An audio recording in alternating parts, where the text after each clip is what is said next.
How to do a skull edit in Capcut. Hey guys, in today's video, I'm going to show you how to create a skull edit in Capcut. Skull edits are trendy and give your videos an edgy, creative vibe, and let's get started. Open Capcut. Once the Capcut is open, you will be prompted to the home of Capcut.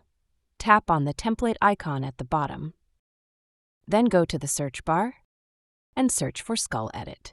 There will appear the variety of videos.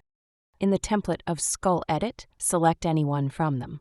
Play the video and check that it is good or not. Then tap on Use Template. Upload your desired media from your photo library. And that's it. Play the video and check that it looks good and trendy. Once you're happy with the edit, preview the project and make any final adjustments. Export your video by clicking the Export button. And that's how you create a skull edit in Capcut. It's a fun and creative way to add an edgy vibe to your videos.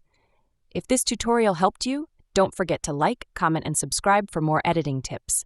Thanks for watching, and I'll see you in the next video.